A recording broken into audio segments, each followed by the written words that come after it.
All right, I'm live. How's it going, guys? Oh man, is it hot in here? Right now my thermometer is saying 86 degrees. So if I'm sweating a little bit, boy, I got hot today. It's been up, around 90 degrees here lately, and humidity of probably about 90%. So yeah, it's pretty hot. Anyways, how's it going, guys? What's up, Mateo? How you doing? So tonight there's a couple things I was going to talk about. Like in the title, pistol braces. And I also wanted to just briefly talk about Mausers for a minute. I got a new book recently, and I thought, hey, there's no subject matter more interesting to me than Mausers sometimes. Do you guys ever get in kind of like a Mauser mood? It's kind of a good thing. It's kind of a bad thing, because once you start thinking about Mausers, you just realize how many there were, how many countries that used them, how many different variations, ones that were sold to other countries. And by the time you're said and done, you don't want to get too interested in them, or you might be, broke and just have a pile of Mausers. But yeah, what's a Mauser? How's it going, bastard? What's up, Will? 1955. How you doing? But yeah, anyways, I'll start off with the whole pistol brace thing. I know Guns and Gadgets did a video on it tonight, and then Adam Kraut, who's often in the gun collective, he did something about he did an article in the Recoil magazine about the pistol braces. Don't freak out, guys. They're not banning the brace or telling us that we can't occasionally or inadvertently shoulder them. That's not it. But it's kind of a nuanced part of the pistol brace rules, bureaucratic rulemaking process. I don't want to say law, because I don't think any of the rulings that have to do with them should really be called laws. But let's just say, due to Supreme Court precedents and a whole bunch of other BS, these rulings do basically have the force of law. So we're going to talk briefly about the ATF's new reinterpretation of, pistol braces, what would be in any other weapon, what would be simply called a firearm, and putting vertical foregrips on these types of weapons. Shooting with Uncle Dan's here. How's it going, man? There you go. He brings up a good point. He says, my shoulder identifies as a cheek. So if I'm shouldering, I'm really only getting a cheek weld. Hey, that's a good point.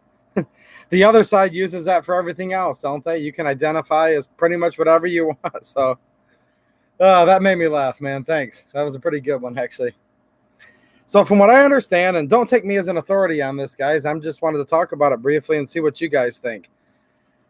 There's been a definition or ruling held by the ATF for quite some time now, where when you take a pistol, let me grab one real quick. When you take a pistol and you put an arm piece, in this case it's a shockwave, it's been believed that you would measure the length of this gun the same way you would an actual rifle. So let me show you guys what I'm talking about here. With some rifles, it's pretty obvious. We'll show this gun more a little bit later. But if you wanted to measure this old Mauser, you would simply measure from the tip of the muzzle to the back of the buttstock, and you would get an overall length, right? Pretty obvious. Now, we're talking federal law here, guys, not state law. Some states, such as mine and Michigan, do measure differently. But I'm going to show you another rifle, like this AK underfolder. If the federal government were to measure this rifle, it would be a little different than the Mauser, right? So basically you would say, look, this has a muzzle device. And the first question they would ask is, hey, is this removable or is it fixed? Like, there's a definition for fixed, meaning either it's part of the barrel itself or it's pinned with a blind pin and welded. And there's a definition for what they mean by that, what it takes to consider to have it fixed on there. Well, with this being removable, you would take this off, you would measure from the tip of the muzzle, and you would not measure back here. You would actually unfold the stock. You would unfold the stock, and they would measure from the tip of the muzzle, after the muzzle device has been removed, all the way to the back of the deployed stock. So they would say, look, this is the way we measure this. So drastic difference, right? All of a sudden, this is going to be up, around 30-something inches long with the stock deployed. But if it's underfolded, we're probably going to be looking at a measurement closer to about 25.5 inches. All right.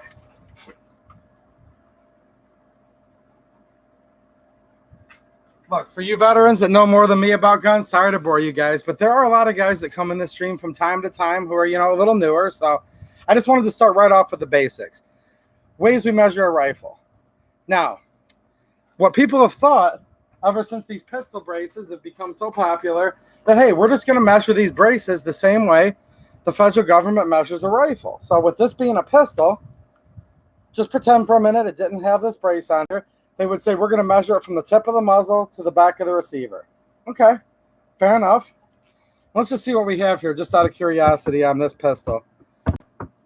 This is my Pac 9, by the way. It's a 9mm AK pistol. For you guys that make videos, you know what I'm going through. It's like 1,000 times harder to do something simple on camera than it is if you're not on camera. But just for rough estimate here, this is about 14.5 inches long. Well, if it did not have this brace, we would say this is a 14.5 inch long firearm, so therefore it's a pistol. But if we use the logic we just used with that underfolder AK, we have to now deploy the pistol brace, and then we would measure from the front of the muzzle to the back of the brace. That's what people have been doing for a while now. So in this case here, we end up with 24 1/8 of an inch. And that's how it was most commonly believed by people, that you measured a braced pistol.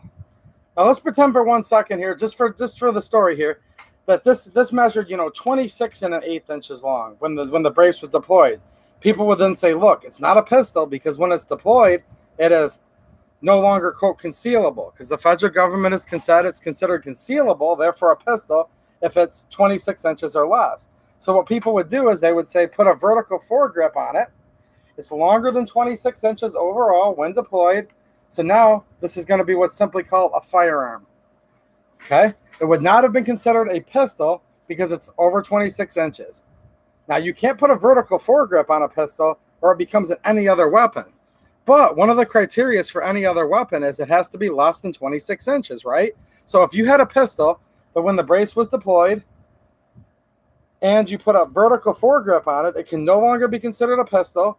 It's not a short-barreled rifle because it does not have a stock that's intended to be fired from the shoulder. And it's also not any other weapon because it's no longer meets that concealable definition. You guys confused yet, or do you got me?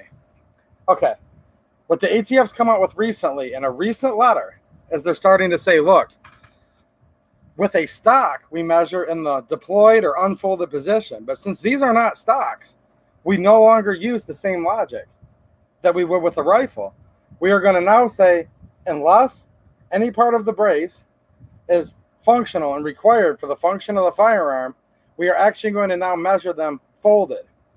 So with this new guidance, and again, go to Adam Kraut's letter in Recoil Magazine. He's a lawyer. I'm not. I'm just talking about this for entertainment, guys. Don't take anything in this as legal advice.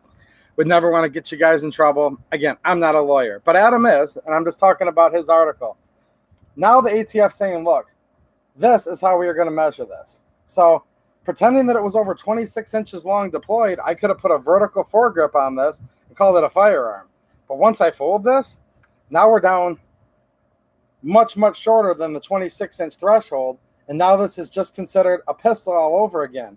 If we were to have a vertical foregrip on this gun, which I've never had it on this one, so this ruling doesn't really get me at all, but now they're going to call it any other weapon because it's concealable. It's less than 26 inches, and if you put a vertical foregrip on it, that's the definition of any other weapon. And those are regulated under the National Firearms Act, and they require a tax stamp. The process is the same as for a machine gun, short-barreled rifle, short-barreled shotgun, suppressor or silencer. The only difference is it's only $5 for the tax instead of $200, but it's still the same rigmarole and the weight and the forms and all that. So fingerprints, photo. So basically what they're saying now is if it's not integral to the firing of the gun, okay, you measure it in its folded position, or if it's a collapsible or adjustable brace or any part of the brace protrudes past the part, okay, past where the part of the gun is required to function, you don't get to count it.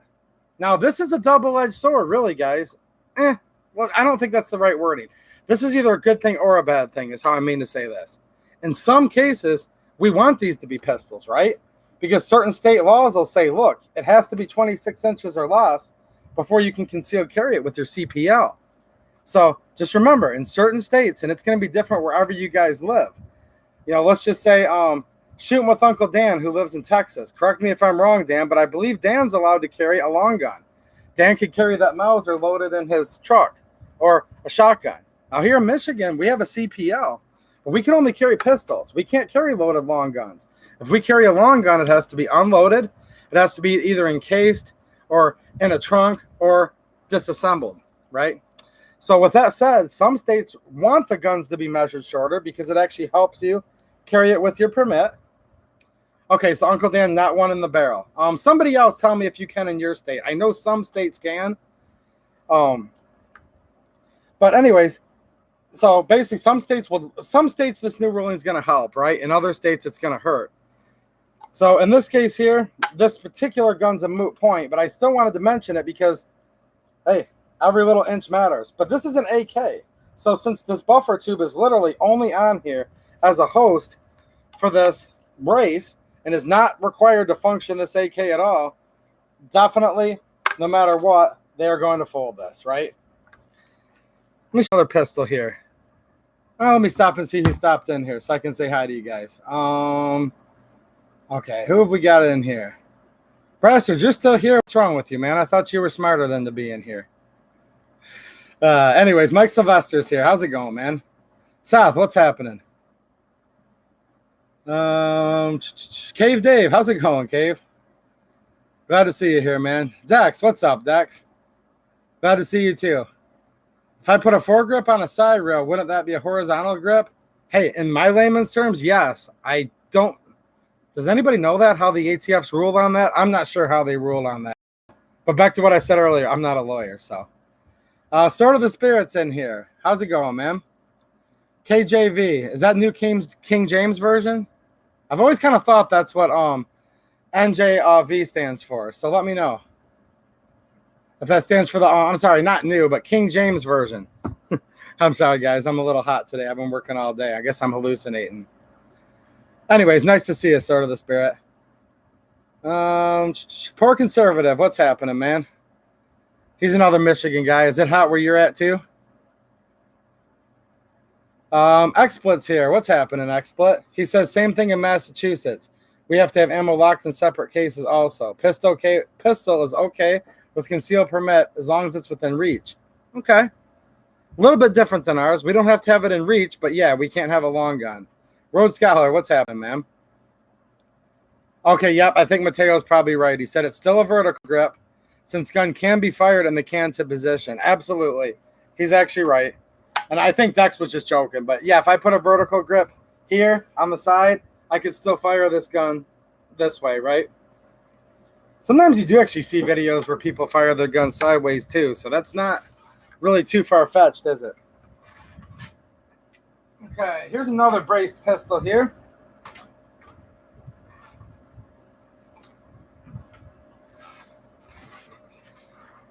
Here we go. Here's the Uncle Dan special.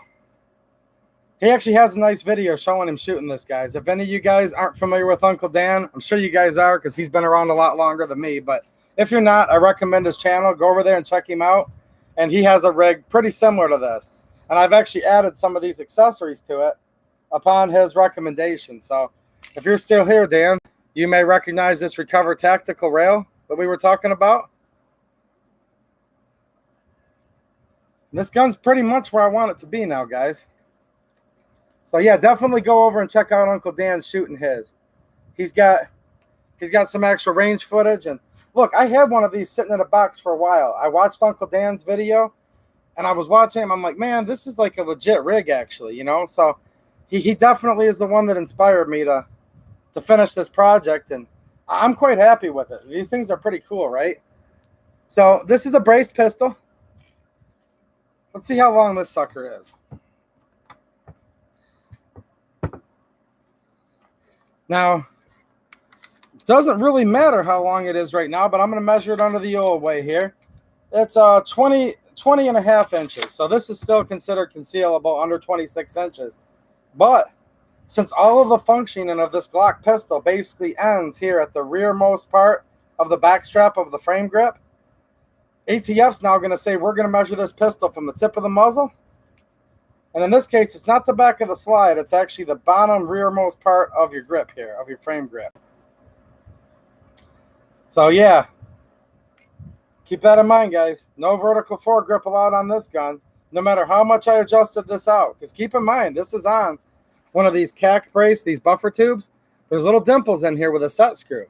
So under the law, or not really law, regulation, guys, just about a week or two ago, I could have gone in with my Allen wrench, loosened this up, pulled it all the way out to the extended position, got it just over 26 inches, right?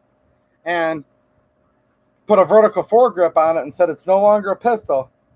It's now just a firearm. Not anymore. Now the ATF's going to make you take all of this off, and then they're going to measure it. So I just don't want to see any of you guys getting in trouble for having what's called an any other weapon. Because, yeah, the tax stamp's only $5, okay? But a violation for it, you're in just as serious a trouble as if you have an illegal SBR, SBS, silencer, machine gun, destructive device. All of these, including the stupid little AOW, still carry the same, federal felonies. So this is the big deal now. And don't know if this affects any of you guys, but a lot of people online were constantly striving to find the perfect length pistol barrel with the perfect length brace, put the vertical foregrip on there, because for their own reasons, and again, it's in every state why you would or wouldn't want to do this, they wanted them to be firearms and not pistols, okay? So yeah, it's kind of crazy. Let's see what you guys are saying here. Yeah, Mateo, you're right. This is currently chambered in 357 SIG. And for those of you that haven't seen this rig before, basically what I've got is this is a Glock 22, a second generation. This was one of the cheap police trade-ins. Bought this years ago for a little over $200, between $200 and $250. I don't remember exactly. It's been a while, guys. And it came with no rail on the front, right?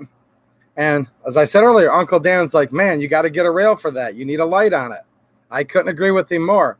Well, I can't put a light on this because it didn't have a rail. If you guys are familiar with your Gen 2s, there's no rail. So he sent me a message in one of my comments and said, go look up Recover Tactical. So that's what I did. This has the Recover Tactical rail adapter, okay? And I'm currently running the Valkyrie PL Mini, the O-Light on here. Well, I wanted an optic on it. And Mateo, who's currently in the chat, he introduced me to this Picatinny rail adapter that's also going on the top of the slide. So this gives me a pick rail. I also have a video about this, guys. This is the Two Folk, I think is how you pronounce it, Picatinny adapter. And that gave me an avenue to mount my red dot. And then after all of this, after I had the Endo Tactical, this is the blade, brace. It's like, man, this is pretty comfortable. But how do I rack it? I don't really feel like coming up here at this point with it. I kind of thought, well, maybe off of my little optics thumb screw. But that's kind of goofy, and I didn't really like that either. And then I thought to myself, with the way my hand goes through here, right? And I've got this, braced. It'd be so easy because I can shoot this one-handed all day long, guys. Again, it's a pistol. It's designed to be shot one-handed, and this one's no different. So if I have this braced here against my cheek and I'm shooting it, of course it's nice to use two hands for more support, okay? But it's nothing to keep this gun in the ready position. If I were to need to release, I added an extended slide release, okay? So, not slide release, mag release. So I can release this mag. Let me show you guys here what I'm actually getting at. It would have held open on the last round fired. So last round's been fired. I can sit there and slap that new mag in, keep myself in the shooting position, and reach up here and give it a left side charging. That was the whole goal, guys. I just thought left side charging made a lot of sense for this gun. I'll show you guys from this side. So if I've got it braced up here and I need to charge the weapon, I put on this extended charging handle on the back of the slide. And it just seems to make sense in this case to have that left side charging handle. And if you look, guys, where it's going to come back to, it doesn't come back that far. It's not going to really inhibit me in any way because the way I'm gripping the gun, I'm here and I'm here. So there's really nothing to lose by having this extended, rear slide plate charging handle. And that's exactly what this is. I bought this as a little kit. It came with the handle, Now there was different writings you could get on here. I got the We the People. Like I said, different ones, different colors. This is anodized aluminum. And it basically came with a couple screws and a new steel slide back plate for your slide. You guys already know they usually come with a plastic one. This did replace it with steel, which was nice. And like I said, everything I needed. It's probably about a 5-minute upgrade. 10 minutes by the time you open up the packaging and get your blue thread locker out. But 5 minutes of actually working and you're done here. So, it might look a little unorthodox and a little goofy, guys, but this is actually legit. It really is. And Uncle Dan's saying he just reaches up and charges with his RMR. That's fine too. And I was right on the fence with it. I was kind of doing this, but I thought, I found myself wanting to reach over. And then I found myself, well, if I go like this, then I've got to hurry up and get back down. So I just decided that. And to release this gun, by the way I'm doing it is I put on an extended Glock release. This is an OEM Glock extended part. And I just have my thumb right here. So I just take my support thumb and hit that extended release. So I can pretty much keep myself in the shooting position and operate everything from the left side of this gun, I can hit this leg and hit the release, throw in the new mag. Normally, if there was a round, obviously, I could just tug back here, or I can hit my release. So, yeah, pretty cool. Needs a 28-round fun stick. I do have the 33s or whatever they are on the 9mm, but I don't have a longer mag for the 40 or the 357 SIG yet. Because obviously for this rig, for those of you guys aren't familiar, I have the 40 caliber barrel that came with the gun. I also have a 9mm conversion barrel. And what's currently in it right now is my 357 SIG. So this can shoot 3 calibers with 2 different types of mags. I have actually successfully shot 9mm quite a few times through a 40 mag. So I'm not going to say you can't do it, but it's probably a little better to run a 9mm mag. So even though this is a Glock 22, it'll take Glock 17 mags. And then for the 357 SIG, of course, it's the same exact mag for 40 or 357. Since they have the same case, right? They just kind of bottleneck it down for the 357. There's literally no reason to even think about getting a 357 SIG mag if you have a 40 caliber, Glock mag. No difference at all. So, yeah. Let's see what we got going on here. Cave Dave says, hey, wait a minute. I'm still waiting, man, and it's been 6 minutes. You're keeping me holding my breath here, man. I'm going to pass out. Yeah, Tim, that's actually what I've been talking about is the ATF new determination on how they're measuring them, which is ultimately going to, concern whether you can put a vertical foregrip on there. That's actually what I've been talking about the whole time. So, yep, we're on the same page there, man. If you came in late, you can go back and check it out, but that's actually what I've been talking about the whole 23 minutes. So great minds must think alike, Tim. How you doing, man, by the way? Glad to see you here.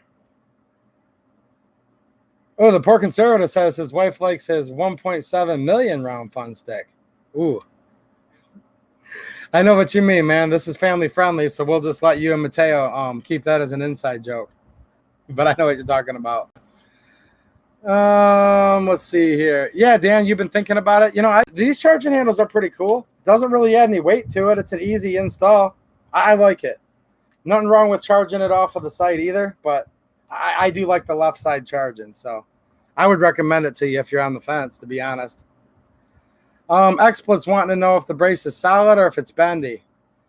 I agree with what Dan just said to you. Rock solid. Because keep in mind, the way you're shooting this gun, you're still holding it like this, right? Like you normally would. So at the very least, even one-handed, your right hand is still, holding much of the recoil. And as far as solid goes, yeah, it's solid. I mean, I'm pushing right now as hard as I can. Like literally nothing's happening. If you go up and down, it's way more solid than you'd think too. Because this goes into that little blank space that people always like to put a plug in the back of your grip. It goes in here, it pins in. And then it just kind of rests on the back of the frame. But, yeah, this is a little extra support. But, yeah, it's very, very solid, guys.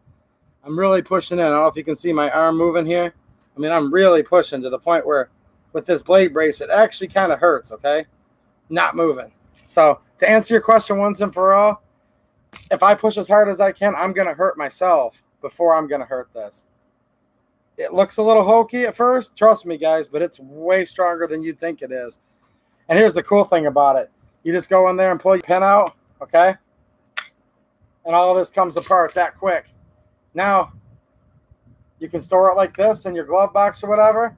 If you decide this is too big and you no longer need a third point of contact to aim better, you can toss this aside. And now we're just having a regular pistol, right? That happens to have an optic on it and a flashlight on it. So, sorry about that. I didn't realize it would wash the screen out that much, but there you go. You know, this looks like a regular pistol. I'd fight with this pistol like this, wouldn't you guys? Actually, the way I carry it is actually the opposite. I actually start off with it like this, because this will go in. You know, I've got the kind of pickup truck that has the console in the middle and in between the front seats. This will fit right in that big console. This will barely fit in the console, or if not, right next to it. And that little crotch between the seat and the center there, this will go in. And I would actually start off deploying the gun like this, because, you know, in a vehicle, it's nice to have a small compact package. And then if I realized, you know, I might need to take some long aim shots, that's when I would put it in this chassis here and be able to start deploying some of my other options for being able to take longer or, you know, well-aimed shots and whatnot. So, of course, on camera, I fumble it, but it takes 2 seconds to put it back together, guys. You just push it in there. You guys will be able to do it real easy because you're not on a camera. Trust me on this. You just push it back in. Now we're ready to go. Now it's more of a PDW. Yeah. But if I extend it, the moral of the story is, with the new ATF ruling, guys, for those of you that have just joined, with this being an adjustable brace, if I extend this out past 26 inches, okay, still no vertical foregrip. Before this ruling, I could have, because it would have fallen under just a, quote, firearm. And when I keep saying firearm, I'll give you a perfect example. You know those Shockwave, not an SBS, not a shotgun, not a pistol, shotguns, those are considered firearms, which simply means the ATF, yes, it expels a projectile with explosive gas. So it has to be considered a firearm. But other than that, it doesn't meet any other definition. It's neither a shotgun, nor is it a rifle. So it can't be a short-barreled shotgun or rifle. It's also not a pistol. It's also not a destructive device. It's also not a machine gun. So literally the last remaining category is simply no category at all, and that's just called firearm. This, if I extend it out to 26.1 inches, is not a firearm. It's still a pistol, because if an ATF field agent is going to measure this, they've now been directed by this new memo that you're to take all this garbage off and just measure it from the back of where the, you know, shootable configuration is. Now, Tim brings up a good point. This new memo is in contradiction to a previous Ninth Circuit federal court ruling. So this is where it gets sticky, guys. If your pistol's in that 26 plus gray area, you can actually get in trouble now if you measure it the way the previous decision of the Ninth Circuit Court said, over 26 inches, you can actually get in trouble if you don't have a vertical foregrip. But according to this new memo, which they're saying they're going to be enforcing, they're going to take everything on your brace that sticks even 1 inch past the buffer tube, if it's an AR, or if it's a Glock, they're going to take all of it away, right? Now they're going to say it's a felony for you to have the vertical foregrip. So here's what I'm going to tell you guys. There's a new ruling out there that's in contradiction to a previous ruling they had that was shot down by the Ninth Circuit Court of Appeals. And it puts some of these guns in a situation where you're kind of damned if you do or damned if you don't, right? Again, the ones I've shown you so far, luckily, don't count in there. So if they're counting me with or without the brace, I'm good to go because I don't have a vertical foregrip. So it's definitely a weird situation. And again, some people are going to be happy that they're measuring it this way. Other people are going to be not happy. But the key is, it's still a travesty and it's still BS because we need some kind of consistency. You know, I don't think the spirit of any good law or rulemaking should be where people are caught in a situation where they don't know what to do, where they want to follow the law, but they're just not quite sure. Should I follow what the Ninth Circuit Court of Appeals said?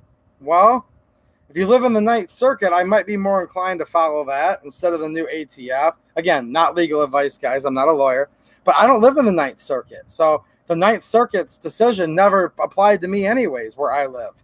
So to me, I'll probably follow what the new memorandum says, but I'm just saying it's confusing. It's really, really confusing. And the simple answer is this: make sure all your AR pistols are under 26 inches, whether they have a brace or not, and don't have a vertical foregrip. Then no matter what, it's a pistol. But that's not my recommendation. I'm not telling you guys to do that.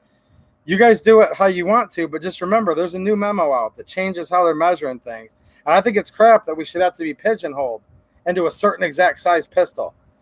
For example, if you have a 10.2-inch pistol on an AR, you're not going to get it underneath 26 inches. So now you found yourself in a situation, at least the way they were enforcing it up until recently, where you're certainly going to need a vertical foregrip to make that where it's not considered an SBR or an AOW. Now, with a 10.2-inch barrel, maybe one of you guys know, it might be so long that even just to the back of the buffer tube is still going to be 26.1. It has to be over 26. 26 inches exactly still falls under concealable. So it'd be either a pistol or a pistol or an AOW.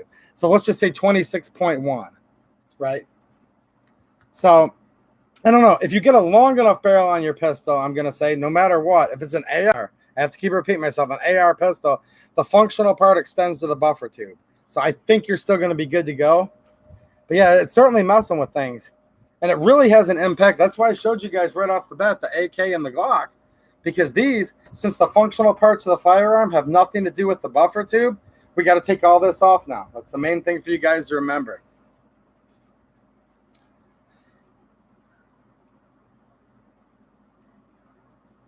Now, Mateo says his AR firearm has a 10.5-inch barrel with an extended buffer tube. So he's over 26. Now, Uncle Dan's informing us that 10.5 is right at 26. So there you go. I guess there's a thing. I'm not an AR expert, guys. There is a thing apparently called an extended buffer tube, and that's going to give you that little bit longer that you need. Because if yours is dead nuts at 26, Dan, as you know, you're still right at pistol at that point. Because 26 or less is concealable. Now, with the ATF, and I don't know, guys. I don't ever really want to find out. But if the ATF stops you on the side of the road, let's just say, like if that's going to happen. But if it did, are they just going to pull out some official ATF device that looks like this? I know they have a board that they set it on that has like an axis, but what are they going to measure with? This? Or are they going to get out vernier calipers? And are they going to take calipers and get it down to where they're going to put a magnifying glass on it? I don't know. Because if you go by the letter of the rule and the law, I guess if it was 26.0000, 1,000 zeros, and then the number 1 at the end, that's technically over 26 inches, right? So, yes, it's the federal government. It's an alphabet soup agency. So, of course, their whole logic isn't going to make sense, guys. And there's always going to be a little bit of a gray area in our minds, and we're never going to quite know for sure. And I think that's kind of how they want it. They want you to either not mess with this kind of stuff at all, or they want you to be so scared that when you're doing it, that you kind of like live in the shadows with it and don't really make a big deal about it. You know, call me paranoid if you want, guys, but that's truly how I believe, that they feel. They want to marginalize people like us because we're the only threat to their job security. Freedom-loving patriots are going to say no. If I want this long of a damn barrel on my gun, I'm gonna. And I'm going to use it. And don't you about it. I'm following the law, right? They don't like those kind of people. They like, yes, sir, yes, ma'am. Please, mister, may I have another? They like those kind of people, And so yeah, they always want that gray area in there where you're kind of like, I'm damned if I do or damned if I don't. So let's just avoid the situation altogether. And every time you avoid something like this, you're less armed. And you're doing less of a job pursuing the American dream. And you're not getting what you want. Because in this country, as long as you're taking care of yourself and your family, you are allowed to kind of have what you want. But they don't want you to have what you want. Because if you're too happy and you're too secure in yourself, then what the heck do you need from them? And that's the key. The more you need from them, the more they can take from you. And the more they can take from you, the more they can control you. So Every single darn time they write one single law, especially with firearms, which to me are the ultimate part of freedom in this country. It's always a gray area, and it goes from like light gray to dark gray and then an off-white, and they just don't want you to be confident in what you're doing. So I don't know if any of you guys feel the same way, but see, sort of the spirit asked me my thoughts on 300 Blackout, and I just gave you my thoughts on what's tyranny and why they're trying to scare all of us. And Dex, you're absolutely right. I was reading what you said out of the corner of my eye. Isn't that the definition of tyranny? That'd be one of the main definitions that I would give. Okay, Dan's telling us his 10.5 inch with a standard buffer tube is 25. So you'd have to go to an 11.5. And I guess still get like that 1/10 of an inch, right? If you're wanting to put the vertical foregrip. And again, maybe some of you guys could explain to me in the chat why you would want one. And I do know this. It is a state-by-state basis. In my state, I don't want it to be over 26 inches. I really, really don't. There you go. Uncle Dan, honestly, it's all bull. Well, of course it is. It's all bull, but it's like I just said earlier. It's to scare us and make us timid where, oh, maybe we won't arm ourselves as much because we're afraid of some stupid-ass gray area of the law. That's what it's really for. Anytime they have anything that looks kind of black and white, they can't leave it there for very long. They have to start mixing that white and black palette together where we're just like, we're not quite sure. And then you spend thousands of dollars on attorney fees, and they're like, you know what the answer is? Pay us the $5,000, for a retainer. And then in the end, they're usually like, well, do you really need this anyways? Just kind of avoid it. And that's what they want you to do. It's sickening, but now, there's some lawyers, obviously, that only do firearms rights and are at the forefront, like Adam Kraut, that wrote this letter. He's going to tell you exactly what it means. But you go to your average, family lawyer, divorce lawyer, just this local county civil lawyer, he's not going to know what this stuff means. He's going to spend so many hours reading all these gray, ambiguous, rulemakings and all this, and laws and court precedents. You're going to buy him a new house by the time you're done with the legal fees, and he's still going to tell you, hey, just don't build one of them because I don't know what the hell is going to happen. And I've never gone through and paid all the fees, but I talked to a local lawyer about a few of these gray area things, and he's just like, you know what? I suggest you go to a bigger town that has a firearms lawyer and talk to one of them, because unless you do firearms laws every day of the week, all day long, most lawyers can't even touch this crap with a 10-foot pole. It's that crazy, Like America's First said, that's exactly what it's for, delay and confuse. And a right delayed is a right denied. That's why I'm so against these red flag laws, guys. Same thing. Take the guns first, due process later. Due process is a right. Later means denied. Because if it's delayed and it's later, that means you don't have it. Due process is innocent until proven guilty. Right to a trial. Right to face your accuser, right? So this is that same kind of crap,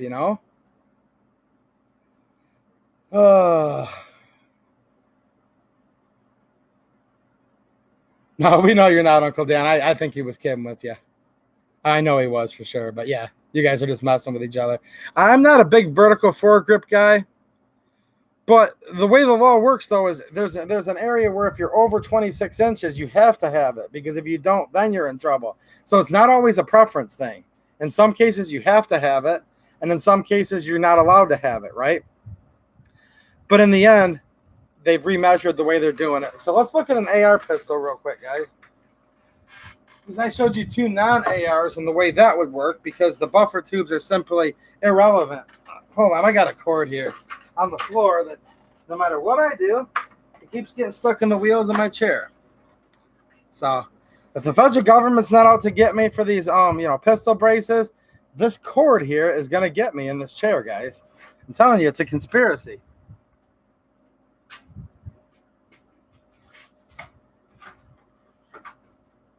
Now, somebody asked me a minute ago if I like 300 Blackout, and the answer is yes, I do. And here's the 300 Blackout rig right here. Now, this one's going to be a little bit different. This has what's called a CAC Industries can, so this is like a flash forwarder. It just directs the flash and the blast forward on the gun, right? And this is not pendant welded, so we don't count this. So let's measure it from about where the actual barrel stops here. to the end, and I am reading 26.5 inches. The way this is currently extended right now, 26.5 inches. This is a perfect example of the way this new ruling affects a different type of gun. Now on these, I just got rid of the brace altogether, all the buffer tube, because they didn't need it. Now on this AR, even though it's still, under the new measuring, I'm not going to measure it the same as the AK or the Glock. So I'm not simply going to just stop here at the end of the grip, right? Because this has a buffer tube.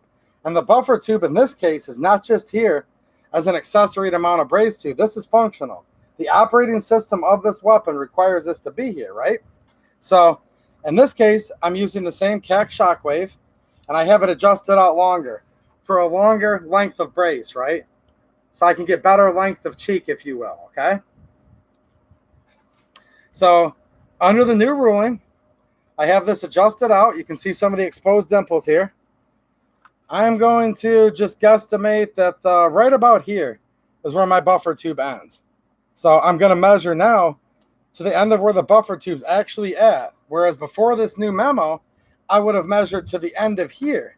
Because we were, back then, everybody thought you would measure a pistol the same way as you would a rifle, where you measure to the end of the stock. Well, the ATF has said, no, these aren't stocks. And since they're not stocks, you just measure to the end of where the operational necessary parts of the pistol are.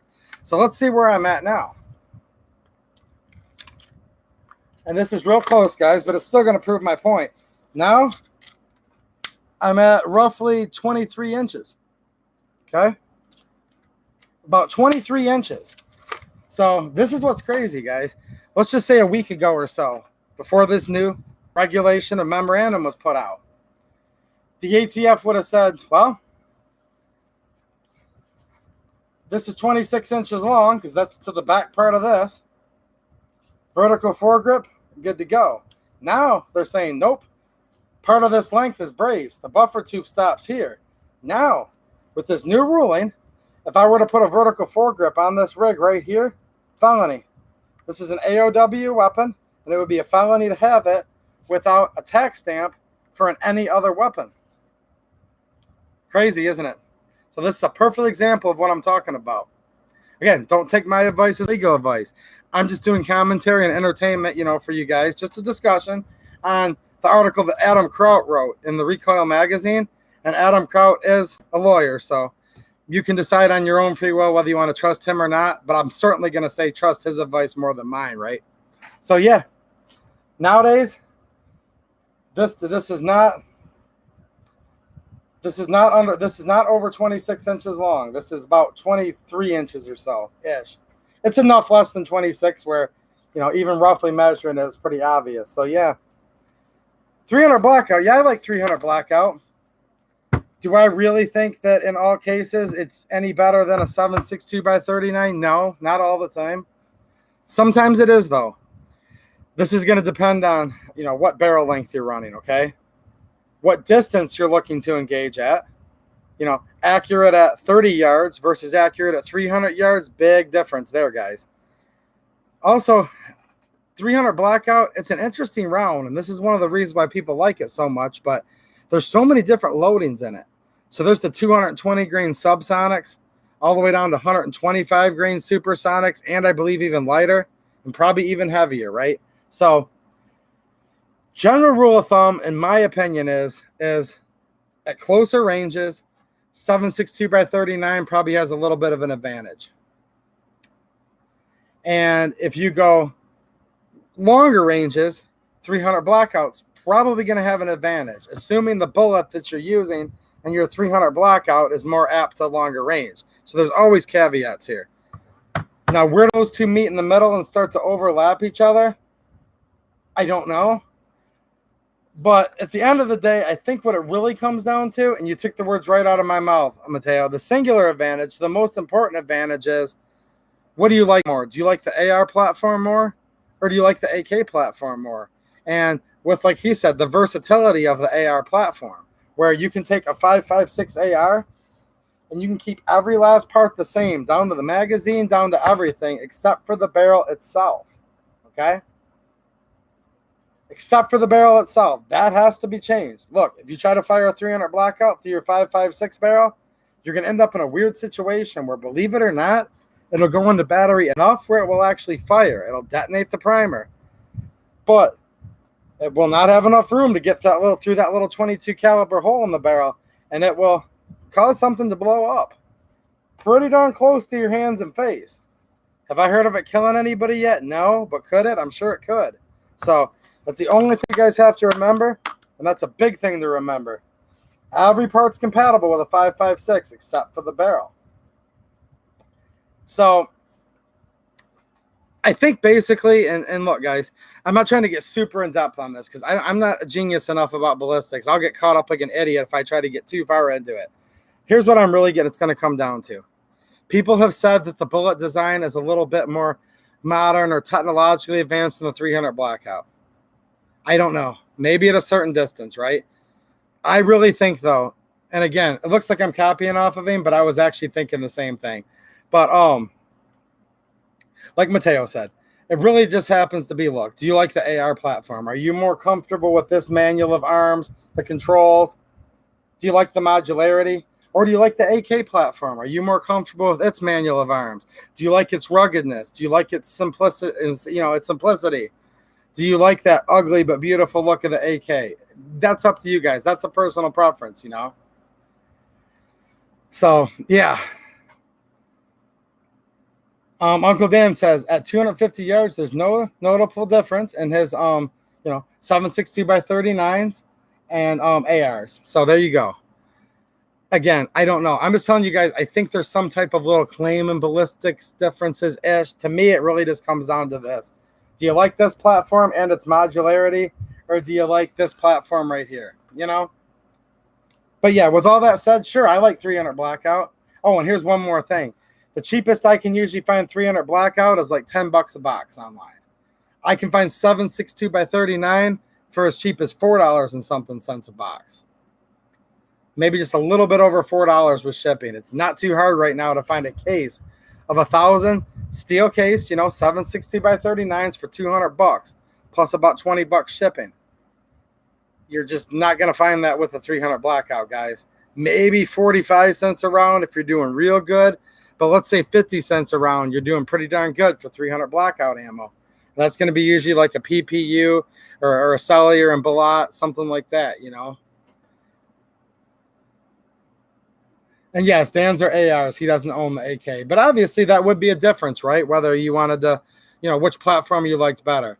But Dan does bring up another point. Although it's not nearly as common, you can also shoot the 7.62 by 39 out of your AR platform. So thanks for reminding me of that.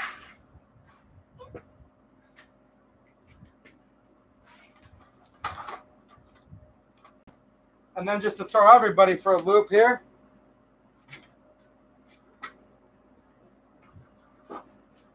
Palmetto had to mess with everybody and come up with the KS.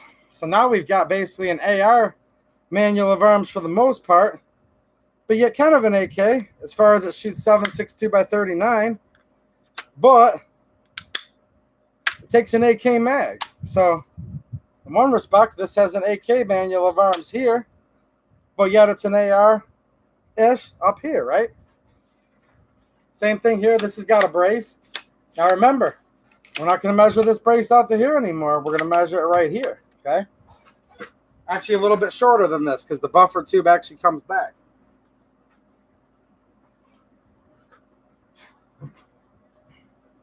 So we can fire some of our steel cased 7.62 by 39 ammo. We can do it in our KS, in our AK-47 platform, or in the AR-47. Lots of options. And look, if people are saying that they're not noticing a lot of difference in ballistics between the two, 7.62 by 39 is a heck of a lot cheaper. So there you go. With that said, yes, I still like 300 blackout. Look, guys, I like almost all of them. So, I can tell you which one I like more. I like 7.62 by 39 more, if that's the question. I have many, many AKs, and I do like this more for so many reasons. Not even because I can prove it's a better round. I like it more. But notwithstanding, I definitely like 300 Blackout too. And there's really not a caliber that I don't like. Some are for me, some aren't for me, but this is America, and I believe in every caliber existing because everyone in this chat can have their own favorite one, and that's what I want. But yeah, this is essentially an AR-15 with a little bit of a modification in the magwell feeding area, you know? KS-47, for better or worse.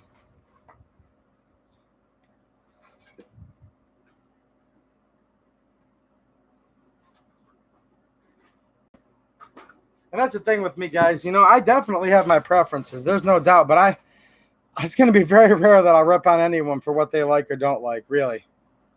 I mean, look, at Mateo and Uncle Dan are AR guys, and I still let them in this chat. So I'm clearly more of an AK guy. So if that doesn't prove it, then I don't know what does. Okay. Yeah, this is another gray area, what Mateo and Tim are talking about. Yes, the buffer tube is part of the operation, but here's what's so stupid about it. Since it can technically be fired with it folded, I believe the new letter is now saying that if you have like a law tactical folding buffer tube adapter, I think they're going to fold it on you and still measure it folded because you can fire it. The determination letter doesn't say whether it can be safely fired or repeatedly fired. From what I understand, the determination letter states if it can be fired. Now, this is completely ridiculous because everybody here knows that you could take... Hold on one second, guys. Let me take this back apart here. Now, if you're going to measure it and can be fired, what they're really getting at is, yeah, we're going to fold a law tactical and measure it folded. BS, in my opinion, because that's not how it can be fired. Yes, it physically can be fired, but can it really be? Well, no. Now, good night, Uncle Dan. Thanks for stopping by, man. I appreciate your input on some of these topics, too. How's it going, the man you wish you were? Nice to see you here. We've exchanged comments quite a few times, and glad to see you found the stream, man. Now, look. This right here. Is this a firearm? No. But can this be fired? What do you guys think? Can this be fired? Now, we're not saying whether it can be fired safely. We're not saying whether this can be, whether it'll hurt you, whether it'll destroy the firearm. But literally, can this be fired exactly the way it says? What do you guys think? If you're not sure, let me show you some visual aids. Now, this gun's unloaded, guys. But let's pretend it was. Now, see?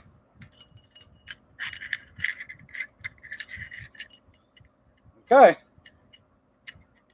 Touching the firing pin. Can this gun be fired?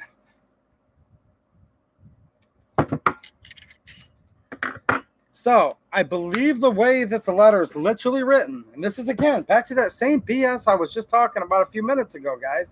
It's always such a shade of gray that you're damned if you do, you're damned if you don't, and you're obviously a little bit nervous to even be, like, messing around with this stuff. You have to feel like you're gray area or like you're living in the shadows, right? To even to be messing with something so evil as an AR pistol. But the literal reading of what I read in the letter says if it can be fired, well, then in that case, even though Mateo, yes, you're right, the law tactical is for storage and transport, not for operation. I don't believe the letter says if its operation requires it. It just says if it can be fired. We'll talk about this more next stream, guys, because I don't want to go too far with it. This was just an initial commentary. I might be getting in the area right now of going over my own head, and I really don't want to say one of you guys are wrong or not. Let's just put it this way. Tim and Mateo, you guys are hashing out this gray area. I think that maybe, and I hope it was just a typo, okay, in the letter, but I believe the way the letter was written, they didn't say that it's part of the operation. They just, ATF misread the law, chose to misread the law, whatever. And I think they're just simply saying, can it be fired? And yeah, that's highly messed up. So yes, everything you're saying is right, Mateo, 100%. I think they actually wrote it the way Tim's saying, But let's hold that off for my next stream because I really don't want to. I'm not a lawyer. And again, this is so confusing, guys. All of this confusion and me going, let me read it again. This is the exact point I'm really trying to make with this. It just shows you how BS it is that they don't want you to completely understand it. And you can have a whole chat room of fairly and highly intelligent people. You guys are the highly intelligent ones. I'm the fairly intelligent one. But we don't know what it said exactly. And it's just I think that is the essence of this. And I don't think it's by mistake. I think that's exactly what they wanted to achieve with it. Because all of us that are real gun people that really shoot in real life, we know the vertical foregrip doesn't make it any more dangerous. We know that if it's a 1/10 of an inch longer on the front or back, that doesn't either. Like, we all know this. So it's not about that. There's no real world ramifications for any of this.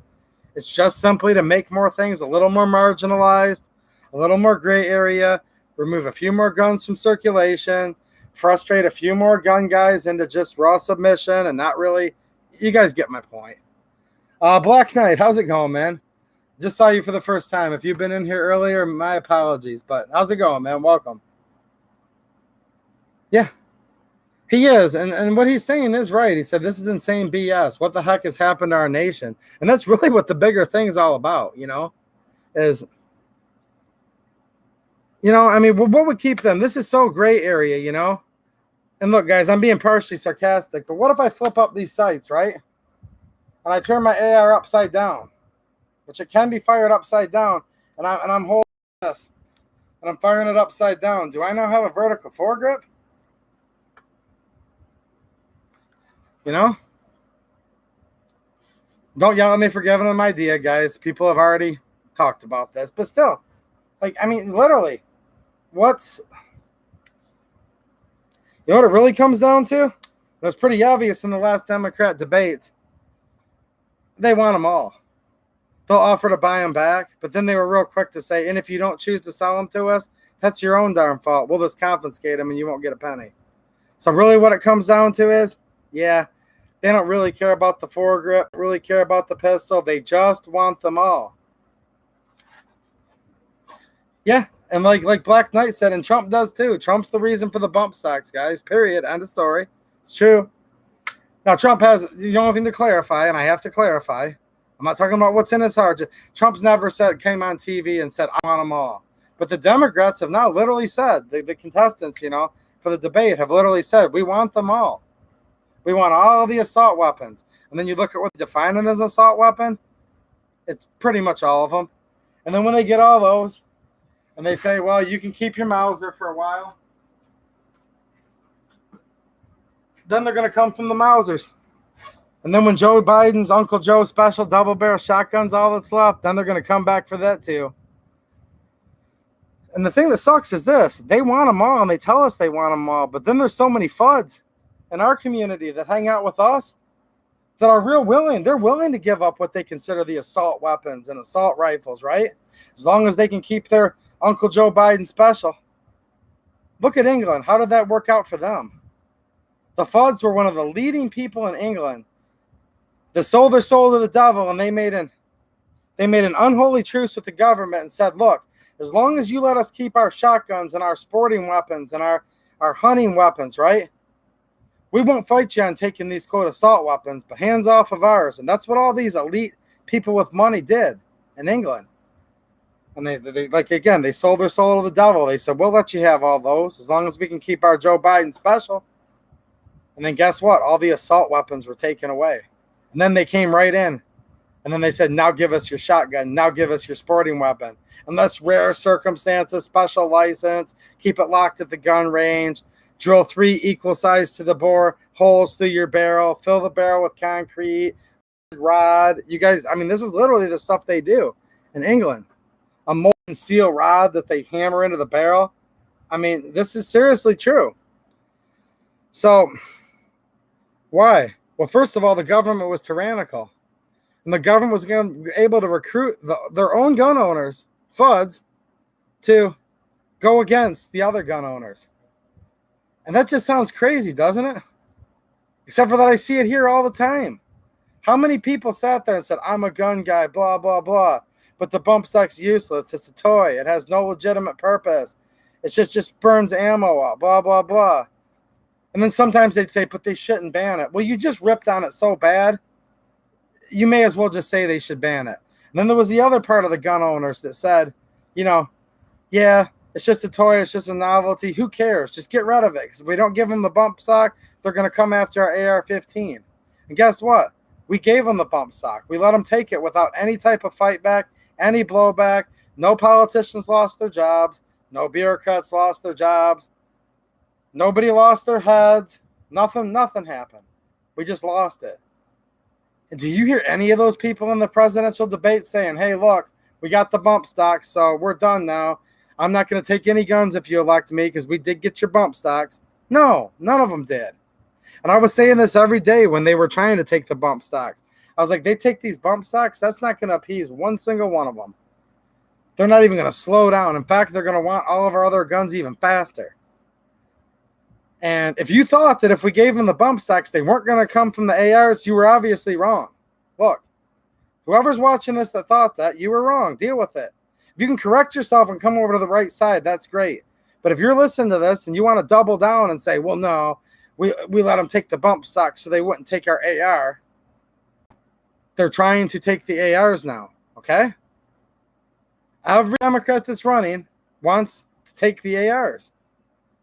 And if there's anyone at that point that still believes that if we let them take the ARs, they'll slow down, no, they won't. They'll go even faster.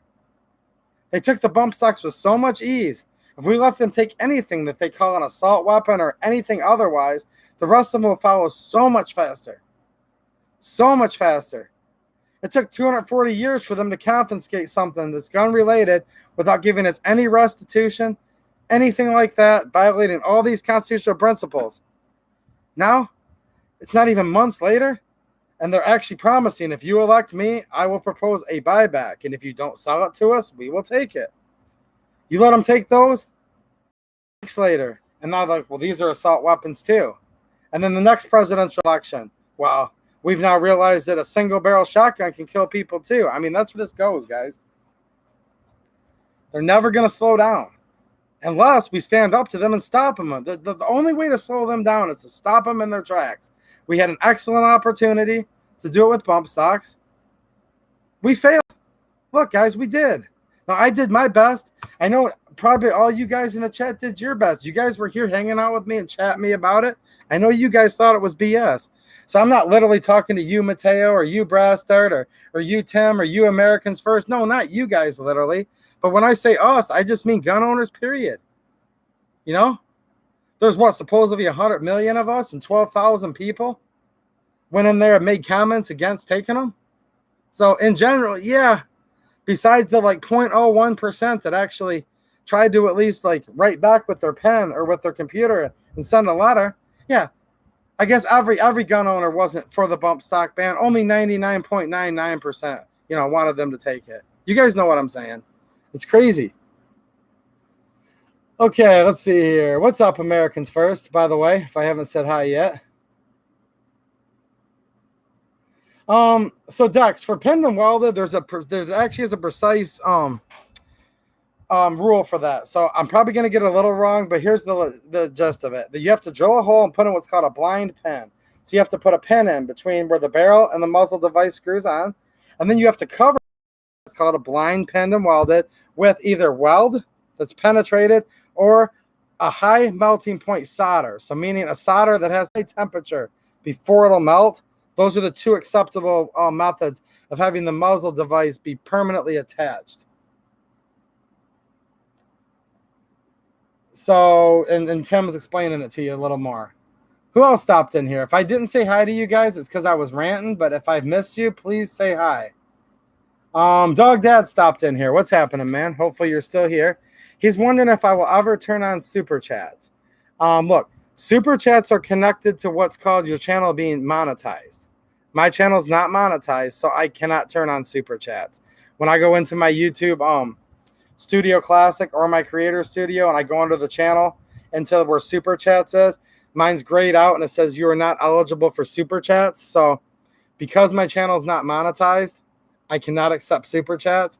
but that's the second week in a row you've asked, and I do appreciate it, man. And by the way, guys, I have a Patreon, and I have 2 people who are supporting me on Patreon, and I really, really appreciate it, guys. But I'm not monetized. I'm not getting any money from YouTube at all, not one penny. I have no official sponsors. I'm not even getting any free products. And if I do, I'll tell you guys. But literally, the only thing I got for free, and I don't have it on me right now, was that little $4 magazine loaders. Bloody Wheels sent that to me, but that's only after I was a customer and bought like 3 or 4 things from him, did a video about his product, and he said, hey, man, I really appreciate the video. Let me send this to you as a little gift. You don't have to review it, he said. But I wanted to.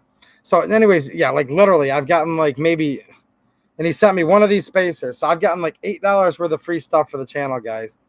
And so if you guys do want to help me out, I would appreciate it. I do have a Patreon.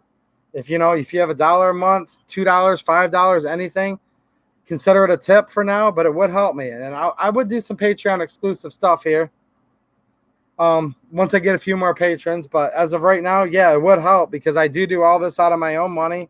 And yeah, I cannot accept super chats, but I appreciate the offer, man. YouTube just won't physically let me. And when I started to talk about Patreon, and if you guys want to donate, I went from 15 viewers down to 10, which is fine. People like stuff as long as it's free. It's a socialistic way to be, and that's fine. I want all you guys in here for free. I'm not charging you to be here, but it's kind of amazing how it's like, look, YouTube's anti-gun, and they're not going to help me at all. They're not going to pay me anything for the fruits of my labor and my effort and the views I get. But if you guys want to chip in, that'd be great. And half the people leave, but that's cool. A couple of you guys that are helping me out are here right now, and I really do appreciate it. It's just kind of crazy how that goes. There's just a lot of stuff that's weird out there, but whatever. I support the channels that I like, and I can do the channel without any support, guys. But yeah, it does kind of suck that just because I'm doing gun content and I'm trying to talk about liberty and freedom, that YouTube doesn't consider me to be suitable for all advertisers, even though I have over 1,000 subs. I have I think you have to have 4,000 watch hours. I have about 13,000 watch hours, and I do appreciate all the views and watches, guys. But with all that said, when YouTube reviewed my channel for monetization, they said it's not going to be considered to be suitable as of now. Now they said they will review it later at some undisclosed time, but as of now, it's not considered to be a proper YouTube channel, for them to partner with. So that's the deal. Which, whatever, I don't really feel like changing my ways to try to get $1 or $2 in ads a month from YouTube or whatever it would be. I don't even know. But at the same time, I do appreciate you guys being here, and YouTube might not like us here, but hey, that's not really why we're here, are we? I'm taking a quick look here. The NRA and Trump have been a disaster. Yep, and you repeat yourself.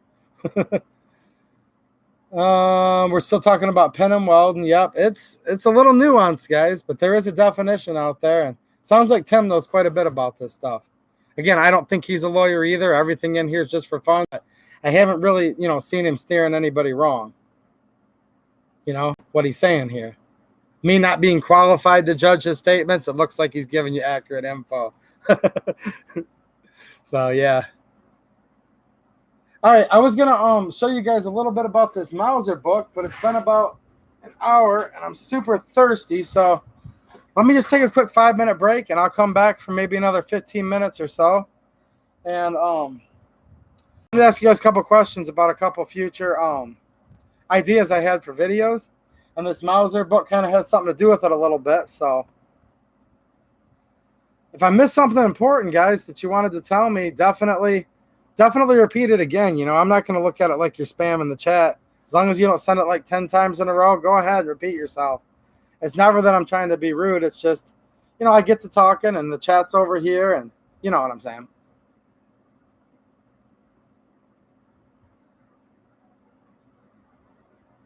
I'm just taking one more quick peek here, guys. So, guys, at the comments.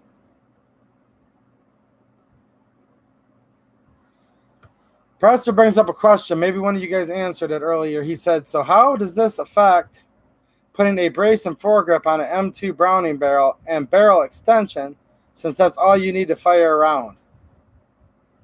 Not sure exactly. But that sounds pretty gray area, so yeah. Dex says at this point, if Google and YouTube dislikes you, you're doing something right. That's exactly how I look at it, man. Thanks. All right, I'll be right back, guys.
All right, guys, I'm back.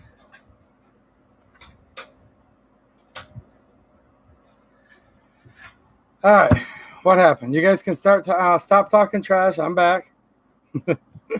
Now go ahead and talk all the trash you want now that I'm back.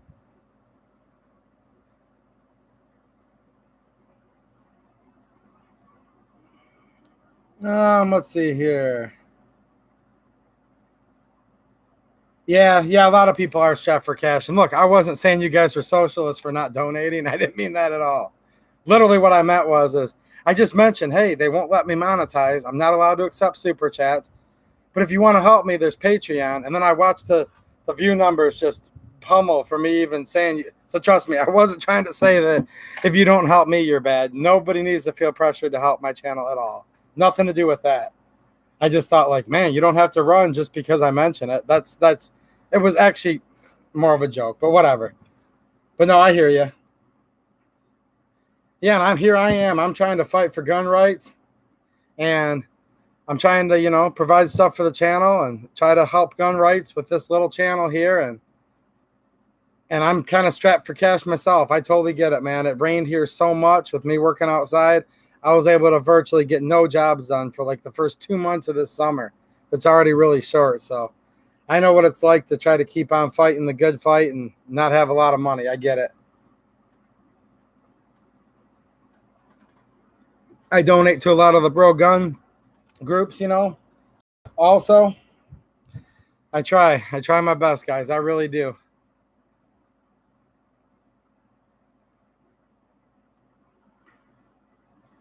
Um, what else have I got here? Oh, okay.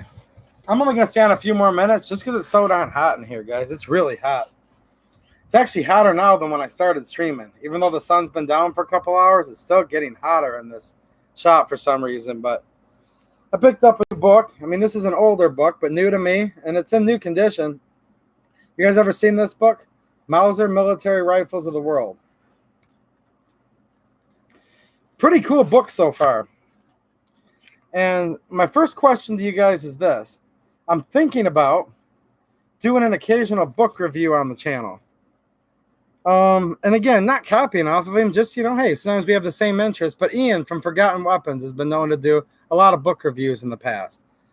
I don't know if I want to do as many as he does necessarily, but I like books, and I have some pretty cool books, here and in other places. And so just a real quick poll of whoever's in here. Would anybody, look forward to or enjoy a little book review every once in a while where I kind of go through a couple of the pages and give you guys a little summary or my opinion of why you might like it or not or whatever? Something I wouldn't mind doing. So I just wanted you guys' opinion on that. And the reason why this is a little bit of relevance today, this military Mauser military rifles, is I'm going to flip to one of the pages here. And this book's pretty neat. This is the night, just so you guys are interested, if you're interested, this is a 1996 edition by Robert Ball. Now, they have some newer versions of this. And the newest editions I see going on Amazon for like 130 to 150 bucks. This one I bought for $37. And here's the big difference from what I've researched. The newer versions are basically this book. This is the core info, the first edition. And then what they did with each subsequent edition is they would add on just a couple more photos of each rifle. Whereas much of this is in black and white, which is actually fine because I can see, a lot of detail here just with these black and white pictures. All the info is still there. And this has a small color section, a couple sections rather, that are in color. I think some of the newer editions give a few more photos of each one, and then they have a little bit expanded color sections.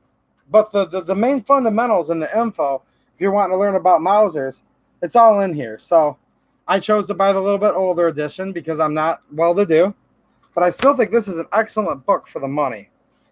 And I'm going to turn here to, actually it came right to it. That's kind of lucky. The Czech model VZ24 short rifle, which is a Mauser variant, not much unlike the K98. In fact, the K98 is basically a pretty close copy to the Czech VZ24. So this is not an official book review right now. I was just throwing out the idea of, hey, would you guys be interested in kind of, going through a book every once in a while with me on here? Or is that just boring beyond belief? And some of the books I'm interested in are more historical and reference-based, like this. Other books I'm interested in are a little more political or rights-based books. But books have always been a big part of my life, and I do enjoy having a library of books, So the VZ24, as I often do in my streams, I'm going to give you guys a quick sneak preview of an upcoming video here. And this is a Czech VZ24 Mauser.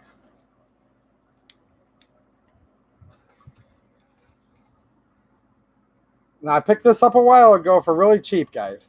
This is a VZ24. Come on, I'm covering my face. Focus. All right, it's not going to focus, but I promise you, this is a VZ24 Mauser. And if you look at it just at first glance, you'll see right away it's not quite right. But I picked this up cheap, guys. The stock's been sanded. Somebody did a homemade job of turning down the bolt. They even cut a little groove in the stock. And it's missing the front upper handguard. But the actual main parts of the rifle are all there. The whole barreled action is still all original. They've not modified anything there. All of the bolt internals and externals are great. The only thing they've really messed with on this gun is the stock and the bolt body. And the cool thing about this gun is it was already an unmatching gun. So with how cheap I got this for, and the fact that it already doesn't match, here we go. Now you can see it. Now that I'm not even trying to get it to focus. Here, a Czechoslovakian VZ-24.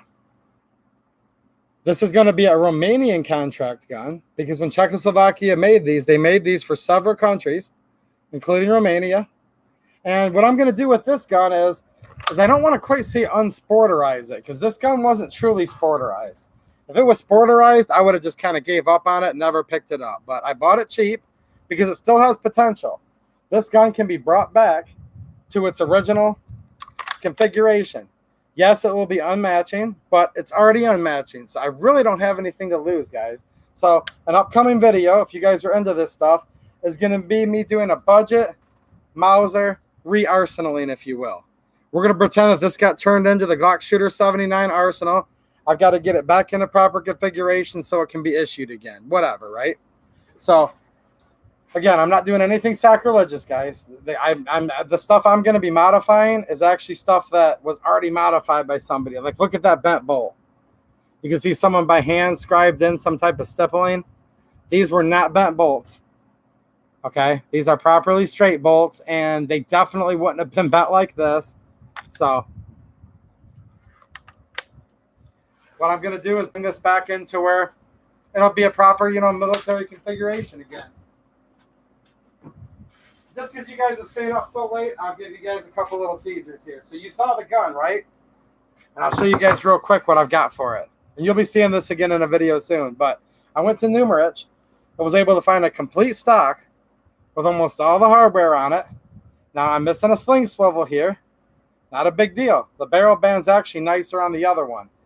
It has the provision for the bayonet lug. The H-band's all there. This is a nice stock, guys. I bought this complete stock set with almost all the metal on it. And this is a nice stock set.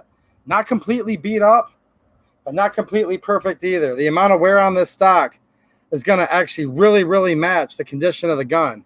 So I don't know if you guys noticed, but the gun itself, besides the stock and the bolt body that they messed with, is actually a pretty good gun. The bluing's pretty good, right? So I think this stock will really, really match it nicely. I'm going to swap out this front barrel band because on this one, it's a little bit pitted and it's missing the lower sling swivel, but not a big deal. I've got it over there. So I got this stock for $50, guys, with everything you see here with the upper handguard. So 50 so far here. And then I spent another $50 or $48 from Numerich, which, by the way, I got free shipping on the order, and I bought a new bolt body, new used bolt body. So this is the proper bolt body, guys, with the straight handle with the knob on the end. Notice how the other one was kind of cut and stippled. This is how it's supposed to look. And this is basically the same bolt body as like a Gewehr 98. Real similar, right? So, yeah. Now, what's cool about this one is that they actually said at Numerich, country of origin may vary. It could be a German Gewehr 98 bolt body.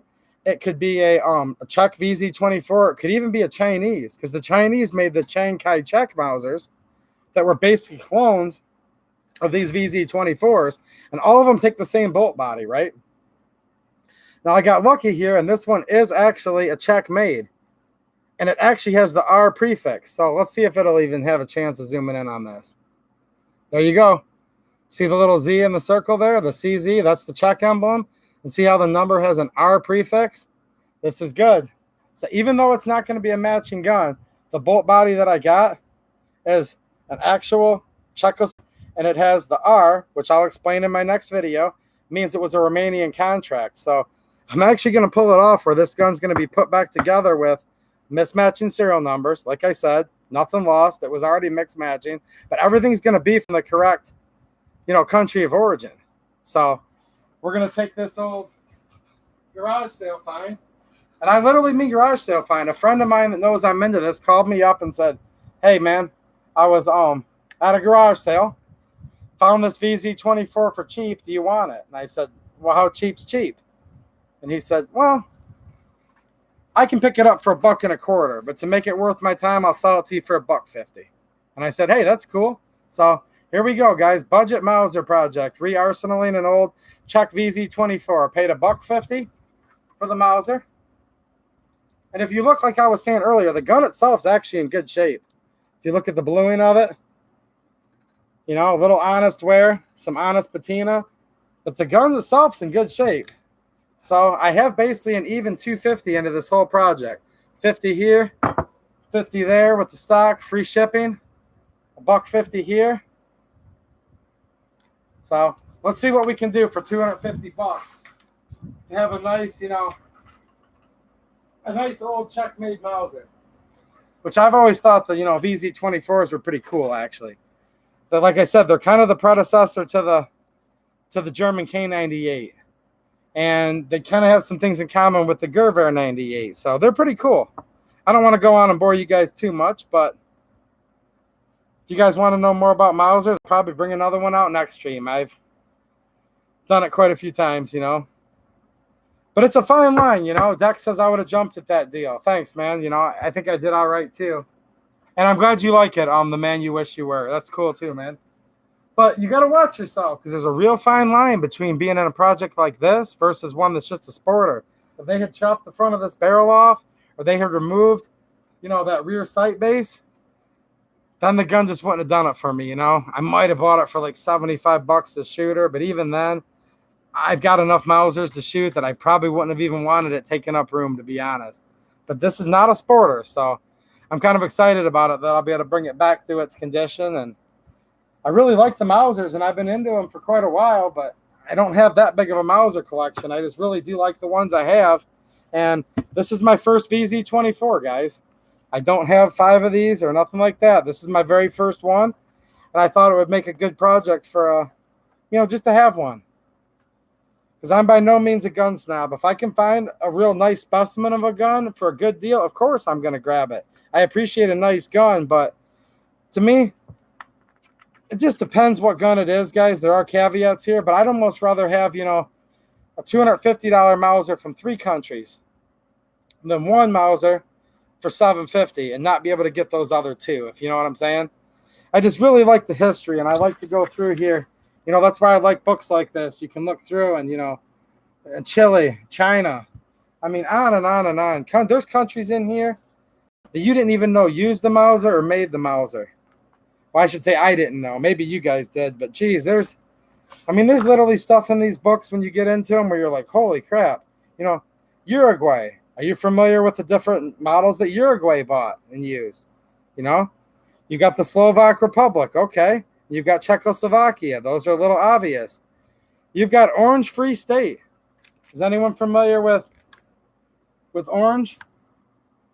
Orange Free State, OVS? Well, they used, let's see here. I just lost my spot. They used, it looks like, several different Mausers. So let's see here, page 161. I'm not going to go through all these, guys. It's just, you know, this is what I like about these old guns. So let's see what we've got here for Orange Free State. So this was a short-lived republic in South Africa. The Orange Free State, OVS, began to arm itself in earnest after the arborative Jameson raid on the neighboring Transvaal in 1896. Contacts were made and contracts drawn with DWM. That's in Germany, right? I can't really pronounce it, but it's like Deutsche Waffen und Münchenfabrik.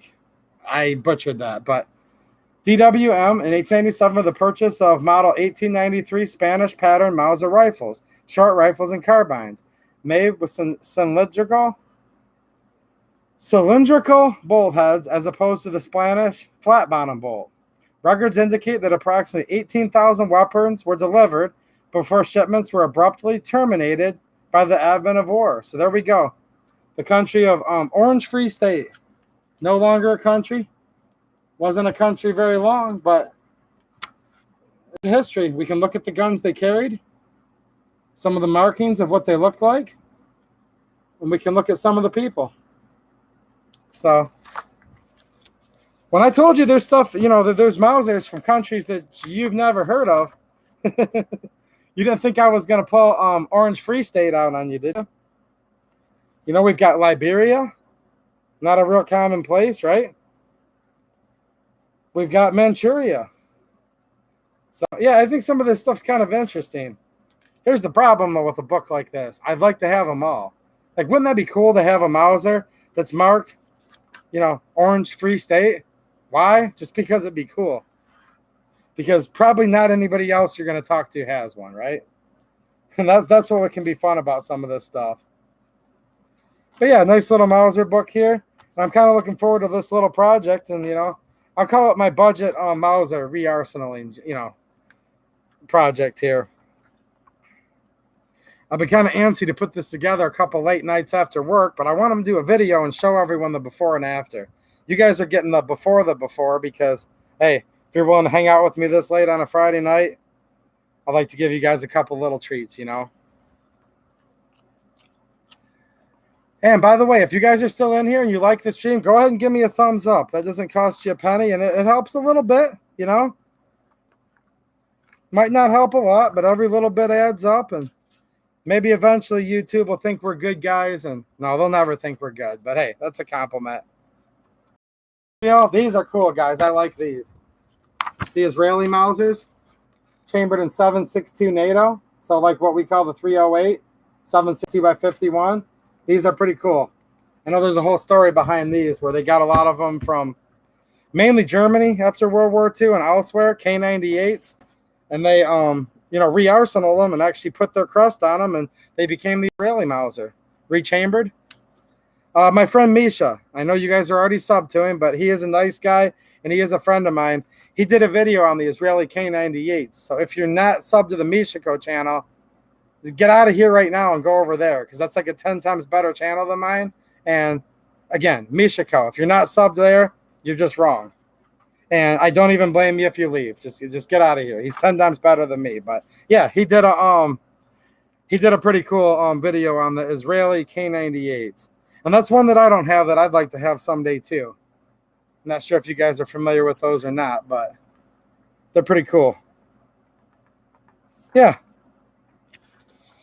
All right, guys, it's up to about 88 degrees in here now, and it's getting a little bit late, so I think I'm going to jump off here. If anyone has any last-minute questions, go ahead and fire away.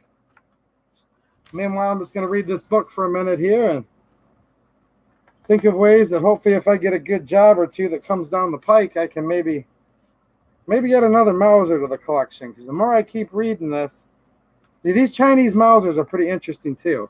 I've got a Chiang Kai-shek Mauser, and I wouldn't mind a couple more of these too. Here you go, Tim. Tim has a last-minute request. I can oblige that for you. Almost. I can almost oblige.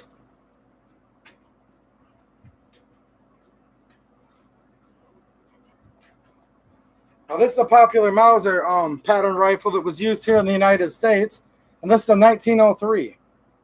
I know you asked for the 03A3. I don't have an A3 here, but this is a production, in the 19-teens. This is like a World War I model production.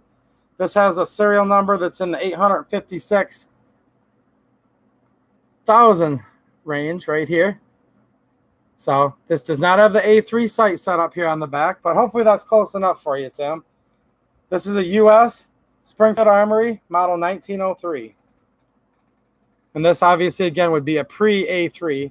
This is just simply called a model 1903. But yeah, this is absolutely a Mauser. Absolutely a Mauser.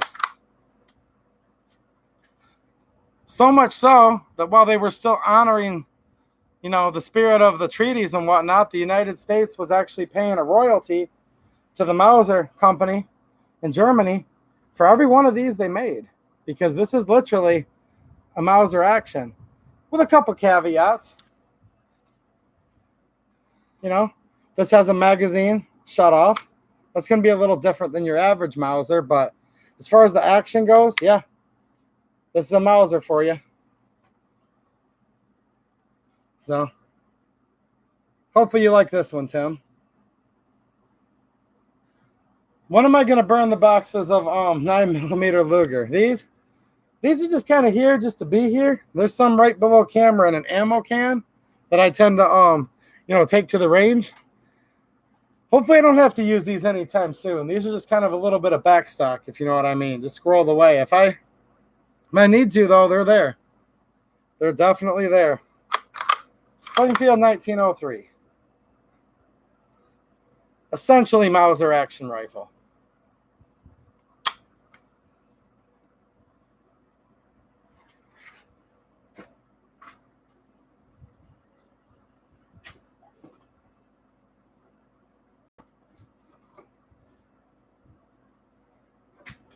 And then I've got that model 1917 Eddystone rifle over there.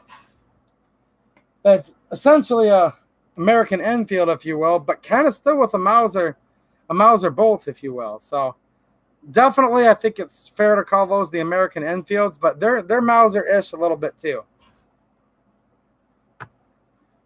Yeah, good luck with that giveaway, Tim. I've never won anything they do. I don't think I ever will. So, good night, Explicit. Good to have you here, man. Yeah, I know what you mean, man. It makes your mind drift to the gun range seeing that ammo. I just work too much, and like I said, the weather was so screwed up the first half of the spring and summer here. I just got to keep working. You know, it's been a bad year for the weather and for the kind of business I'm in, but it's all good. I got some more videos coming out, even a couple shooting videos, guys. It's not really my big thing, but some of the G2C videos I've done, there's been some follow-up needed and some questions. So I just thought I'd film me shooting a few different types of mags and whatnot, just to kind of answer some questions and do some follow-up. So those will be coming up here real soon. As soon as I get time to go through and get them off the camera and not really edit, but edit enough, to get it into the YouTube profile and all that. So yeah, man, I'm trying to hang in there. You too. But with that said, guys, I am really tired. It's still 88 degrees in here, and I'm getting kind of hot. So I'm going to sign off for the night tonight, and it was fun hanging out with you guys. And I'll have at least one, if not two videos out from now till next week, and I'll see you guys in the next stream. All right, thanks again, guys. It was fun. All right, have a good one.